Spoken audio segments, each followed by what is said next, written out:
best, number one and nothing less. Lead me to my destiny. I have waited patiently. I have vision, oh I believe.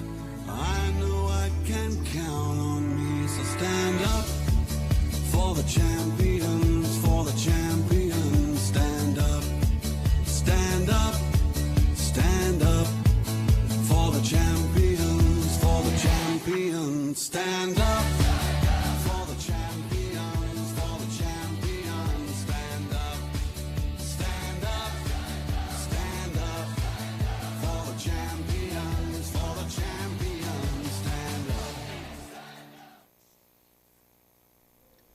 Good afternoon. Thank you so much for joining us on Fairplay. Fairplay is a weekly sports program we bring to you on NTA Channel 12, Uyo. And on this program, we bring you up to speed with everything sports around the world. Today is not going to be any different, and I'm not going to be doing this alone. But before I welcome my guest, my name is Dianime Uko.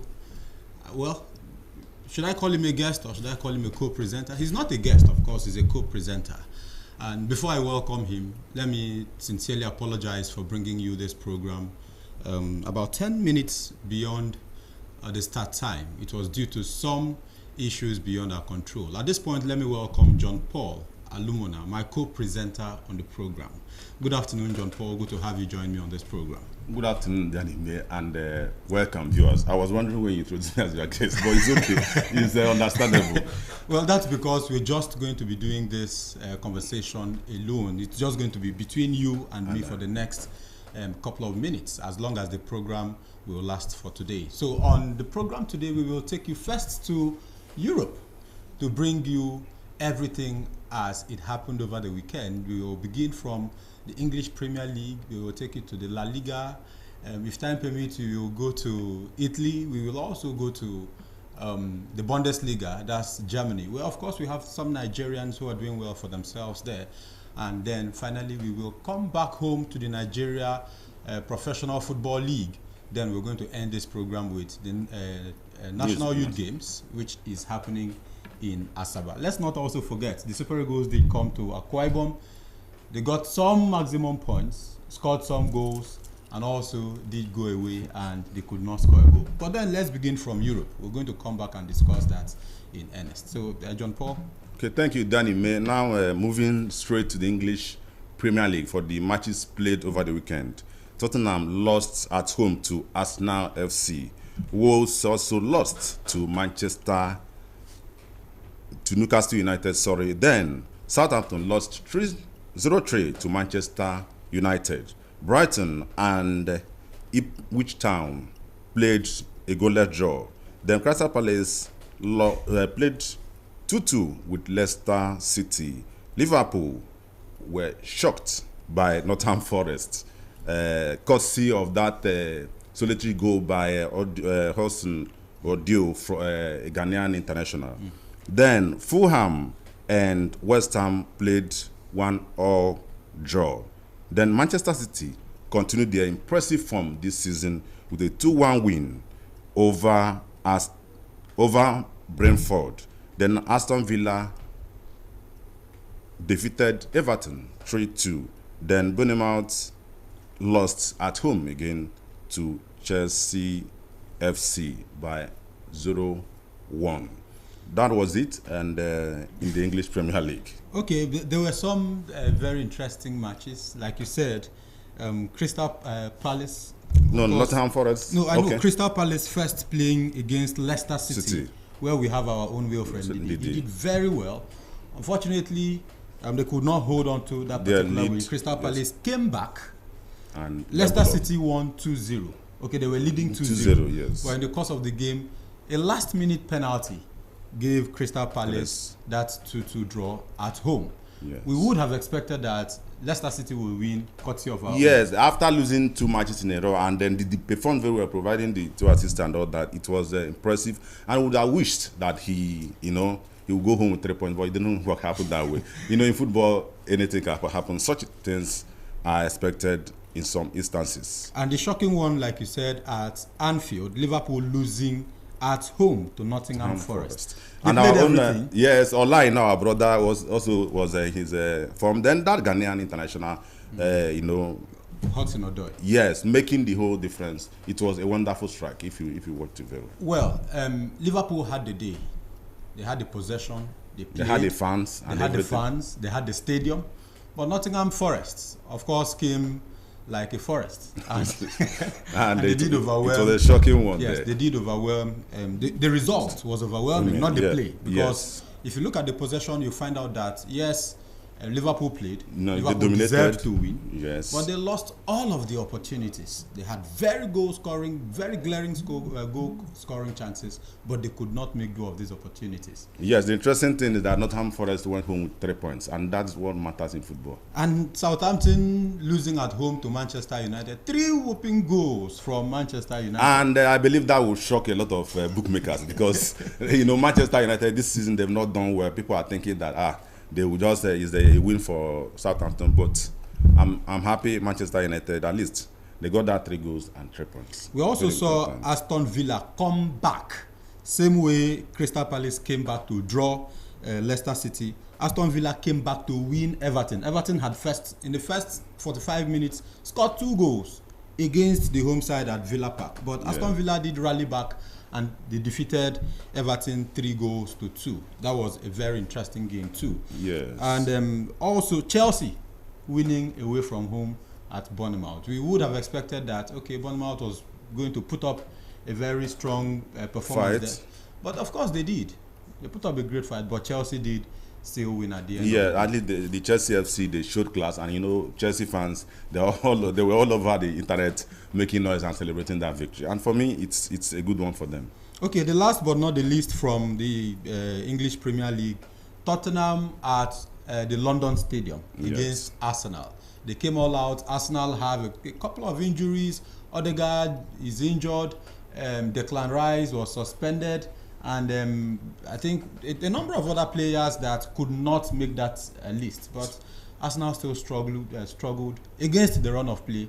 They defeated Tottenham at home. Yes, you know, Tottenham last season they didn't do very well. Then Arsenal, I can say maybe it's a carryover of the impressive performance last season, and it made all the difference. And it's a good one for them. Unfortunately, you know, the way the English Premier League is going this season, Manchester City, they are just coasting home, 12 points, 4 games, and all that. You know, it's for me, it's not the best because we know how EPL is, you know, when you see a team competing, this one losing, drawing, but they are just leaving Guardiola to go home with the trophy again, and it will not be a good narrative. But that's one team that you honestly cannot push over. Of but course. Then again, I have observed one trend. The last number of games Manchester City have played, they've considered first. Sure. They've always considered first. Yesterday, it was, over the weekend, that was on Saturday, it was the same thing.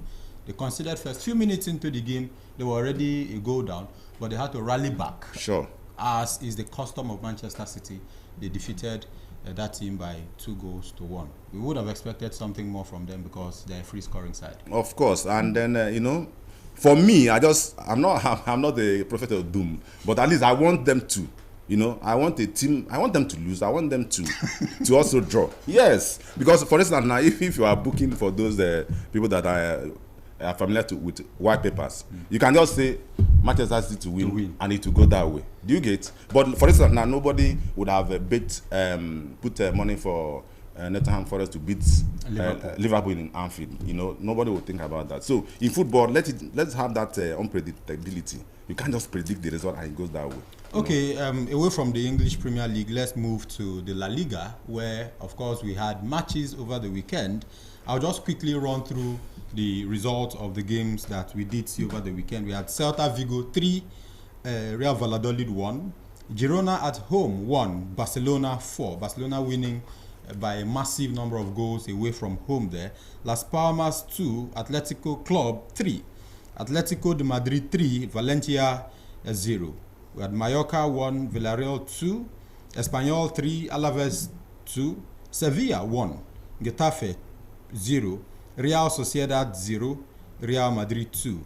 If you've been following this program, you'll understand that our interest have always been the Nigerian players. Sevilla. because of the Nigerian players. Yes. Finally, they got the result over the weekend, but by a lone goal against Getafe. It's a good one, at least it's the moral booster for Chidere Juke and our own Kelechi Iheanacho. It's just as I always say, when our players are doing well outside, it somehow translates to their performance in the national team. Recall that just the Super Eagles we mentioned when we started, most of them did well. They played very well in Uyo, 3-0 against Benin, and then went away to draw and all that. It's a good one when our players are doing well. It's a good one. And then buying this the senior man, as they call him, joining and then losing, it won't be a good one for them. So this result is a moral booster. Even for the coach, he will feel at least his tactics is working now, and it will go a long way to boost them going forward. Okay, we did see a number of other big teams in the La Liga winning their matches. First, Real Madrid away to Real Sociedad, beating Real Sociedad by 2-0. And the goal scorers in that particular one, we had Kylian Mbappe score first, then Vinicius Junior also getting his name on the score sheet. We also did have Barcelona playing against Girona. Girona, a side that last season we saw them firing from all cylinders. They even made their way to the Champions League, but they lost woefully to Barcelona. It's a woeful one. Losing 1-4 at home is actually a very big one. And I'm telling you, because you could imagine as a fan, how it is when we're watching Super Eagles, when we're watching Aqua United, when they are not doing well, you'll be feeling bad, all those things, the things we left at home to come and watch.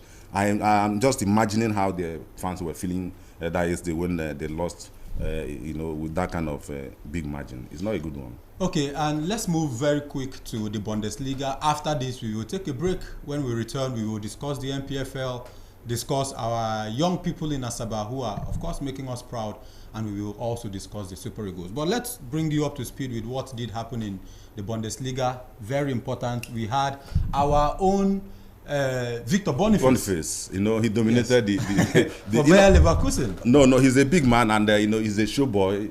All the things, scoring 2 goals, I think, and providing an assist. Yes, is a good one for him. And I'm just happy because when I watch him display and then the swag, the celebration, I just say this is a Nigerian, made in Nigeria. But recall that they started the league season, but they lost. They lost in their first game. Yes. They won the second, and they won the last one over the last weekend. Yes. And with Victor Boniface scoring 2 goals and providing an assist. We saw what he did last season. Yes. And of course, he has endeared his name in the minds of Nigerians. Sure. He came into the Super Eagles, and of course, he's not been doing very badly. He's not. Now, what is ahead for him?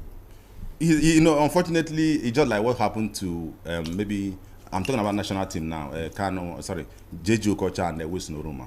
During the era of Oruma, JJ was there. So because of the kind of skill and all that JJ had, Oruma didn't have much of the time in the national team. So also with Victor Osimhen and Victor Boniface. I think Govon was fair enough to even start him in those 2 games. But with the kind of African footballer, Osimhen being in the same 9, it may not fail him. But I see him even contesting for African best. In the Serie A, we also did see our own Ademola Lookman scoring for Atalanta. And he's also in contention for the Ballon d'Or. Yes. Anyway, yes, but African Footballer of the Year, yes, CAF, but Ballon d'Or, if you can make the last 3. Last 5, let's see. I don't want to go unambitious, so I will not be disappointed. Okay, so in the Bundesliga, very quick before we go on a break, Bayern Munich tops that table with 9 points from 3 games. Borussia Dortmund has 7 points from 3 games. RB Leipzig 7 points from 3 games. Hodenheim 6 points from 3 games. Then Bayer Leverkusen, where our own Victor Boniface plays, is 5th on the log with 6 points. So that's just how much we are going to bring to you on the Bundesliga side of things. We will take a quick break. When we return, we will discuss the other side of sports. Please stay with us. Nothing less, lead me to my destiny. I have waited patiently. Tune in for your favorite sports program, Fairplay, on NTA Channel 12, Uyo. The program comes up every Monday, 12:30 to 1 p.m. and will feature guests who will give different perspectives to every sporting issue and event around the world. Join us. Stand up for the champion. You're welcome back from that very short break. Let's come back home to the NPFL. The NPFL 2024-2025 season has commenced, and so far we've had all of the teams, the 20 teams playing 2 matches each, except the continental, and except for those in on the continental engagement. So far, Remo Stars are top of that table with 6 points from 2 games. Kano Pillars are 4 points from 2 games. Rivers United 4 points from 2 games. We have our own Akwa United on the 10th position, 2 points, 2 games.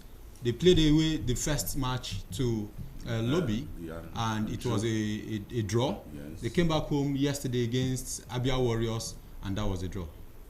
I think for me, as a fan of Akwa United, I was celebrating yesterday because at a time when it was when the referee added extra 5 minutes, I had my heart in the hand and all that. But thank God for that 1 point yesterday. It's actually very important, knowing how competitive Nigerian Professional Football League can be. If Akwa United had lost that game yesterday, it would have been a disaster, knowing fully well that the first home game at home and it was live. So it's actually a morale booster. And I also should advise that the coach and the players should do what is expected of them and, start early to perform. Because if not because of that penalty, it would have been a loss, and it wouldn't have been good. Eyimba have played 1 game so far because of their continental engagement, and in that first match they won. They have 3 points from 1 game, and they are 6th on the log. So at this point, because of the 3 points against Heartland they got, so it's a good one for them. Then I thought you even talk about the Mandela Munike in Heartland playing 2 games and losing. Considering the fact that he played against Eyimba and played against Rivers United, 2 big teams, so you are not supposed to. We are not supposed to use those two games to judge Mandela Munike, considering the caliber of teams he played. But I believe this year's NPFL season will be very interesting. Now let us look at the first 2 or 3 teams that will possibly make the final 3, top 3 at the end of the season. We have Remo Stars starting very well, Eyimba also starting very well. Who should be? Which other team should make the top? Of course, the defending champion should be Rangers International. How about Rivers United? How about no. The thing is, how football is. Rangers, they are the defending champions, and then they've been consistent. The only MPFL club that have never gone on relegation is a good one for them. Starting in the late 70s and all that. So I believe Rangers will join them. I also pray Akwa United should, and then Rivers United, you can't push them away. But Remo, I think the secret must have been the owner who is giving everything for them to. Because normally a small club like that is not they are not supposed to have been. Continental last season. And they've been consistent in trying to maintain that level. So I believe anyway it's too early to judge, but let's just see how it goes and then. Okay, let us box these 2 together. The Super Eagles, we did see a blend of, or should I say, almost 100% of foreign-based players coming into the team, but with a home-based coach, in the person of Austin Eguavon. Now, our children are in Asaba for the National Youth Games. Is there any hope for these children, given that if you do not make your way abroad, to play abroad, to do whatever you need to do abroad, you may not get a look in? It is said that the only thing that is constant is change, and time change does not change on its own. So now, as far as I'm concerned, there's a lot of future for them. They are going to look at Imabon Seko, a product of Akwa Youth Sports Festival. She's already in United States, if I'm not mistaken. Yes. And so I believe some of those young people in Asaba, they have a bright future. They have a good future because, based on the performance, based on whatever they would do there. Then for the Super Eagles, it does not matter. We are in a precarious situation. The coach did not want to gamble like Finidi did and all that. So the future is bright. So no need to fear. It leaves me with some concerns because, number one, we had an Olisanda who made that team, who also did play. When he was in Akwa United, he did not get a look in until he moved to the Orlando Pirates of South Africa and has played and has proven himself. He has now made his way into the Super Eagles team. At this point, I ask again, do we have any hopes of having these young people stay in Nigeria and get a look in? The same thing in the Olympics. Remember the same thing in the Olympics. But remember, Olisanda was a product of Akwa United, a champion there. But until he moved to South but Africa. he played in the home-based team with that guy. that midfielder. We had the Samson Badebo at the point. Set Mayi. Good. Yes. That played against Mexico and all that. Then we had even this Nwabale was the goalkeeper in that game. If you remember against Mexico. Yes. So there's no need to worry. Unfortunately, time is not on our side. So. Well, we look forward to the very best for Nigeria, and we can always pray and support and expect that the very best will come. Thank you so much, John Paul, for finding time to partner me on this program today. It's my pleasure. All right, my name is Dianime Oko. We look forward to having you again next Monday on this same program. Thank you so much for being a part of it today. That's it for us today. Have a good afternoon.